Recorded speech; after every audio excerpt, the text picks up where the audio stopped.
আসসালামু আলাইকুম, কেমন আছেন সবাই?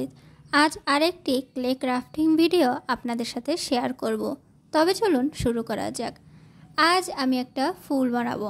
সেটার জন্য আমি প্রথমে গোলাপি এবং লাল কালারের দুইটা ক্লে নিয়েছি। এই দুইটা ক্লেকে একসাথে মিক্সড করে হালকা গোলাপি বা লাল একটা কালারের ক্লে বানিয়ে নিচ্ছি। এটা দিয়েই আমি ফুলটা বানাবো। এই দুইটা কালারকে একসাথে করে ভালোভাবে মিক্সড করে নিয়েছি। এবার একটা টুলসের সাহায্যে সেটাকে আমি লম্বা বানিয়ে নিয়েছি। এটাকে আমি সমান 5 ভাগে ভাগ করে নিচ্ছি। ফুলের পাপড়িগুলা আমি 5টা ভাগে দিব, এজন্য 5টা ভাগে আমি ক্লেটাকে কেটে নিয়েছি। এবার এই কাটা অংশগুলোকে আমি হাতের সাহায্যে গোল করে নিচ্ছি। একে একে 5টাকেই আমি গোল করে নিচ্ছি। এবার এইগুলাকে আমি একসাথে করে জোড়া লাগিয়ে নিব। একটার পর একটা গোল শেপ করে আমি বসিয়ে দিচ্ছি এবং এগুলাকে ভালোভাবে যাতে সেট হয়ে বসে যায় সেজন্য হাত দিয়ে একটু চেপে দিতে হবে।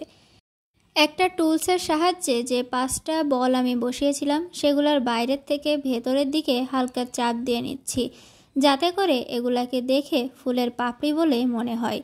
এটাকে একটা সাইডে রেখে সাদা কালারের ক্লে থেকে কিছু পরিমাণ ক্লে নিয়ে সেটাকে হাতের সাহায্যে ভালোভাবে মিক্সড করে একটা রাউন্ড শেপ করে নিয়েছি।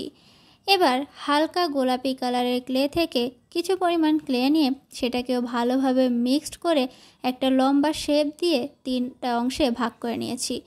এগুলাকে আমি হাতের সাহায্যে এক সাইড লম্বা এবং আরেকটা সাইডে একটু মোটা করে শেপ দিয়ে নিচ্ছি। 3টাকে সেম প্রসেসে আমি শেপ দিয়ে একটার সাথে আরেকটা লাগিয়ে বসিয়ে দিয়েছি।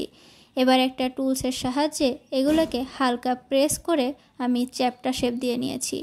এবার যে সাদা কালারের গোল শেপটা বানিয়ে নিয়েছিলাম সেটাকেও একটা টুলসের সাহায্যে হালকা চাপ দিয়ে ফ্ল্যাট করে নিয়েছি।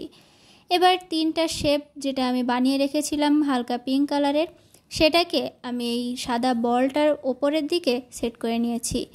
এবারে কালো কালারের ক্লে নিয়ে সেটার থেকে আমি 2টা ছোট ছোট বল বানিয়ে নিয়েছি এবং যে সাদা কালারের ফ্ল্যাট শেপ বানিয়েছিলাম সেটার ওপরে বসিয়ে দিয়েছি এবং লাল কালারের ক্লে থেকে অল্প একটু ক্লে নিয়ে কালো 2টা যে চোখের মতো বানিয়েছিলাম সেটার মাঝ বরাবর বসিয়ে দিয়েছি। যে ফুলটা প্রথমে আমি বানিয়ে রেখেছিলাম সেটাকেও একটু চাপ দিয়ে ফ্ল্যাট করে নিয়েছি এবং যে সাদা মাথার মতো আমি শেপটা বানিয়েছিলাম সেটাকে এই পাপড়িগুলোর মাঝ বরাবর বসিয়ে দিয়েছি।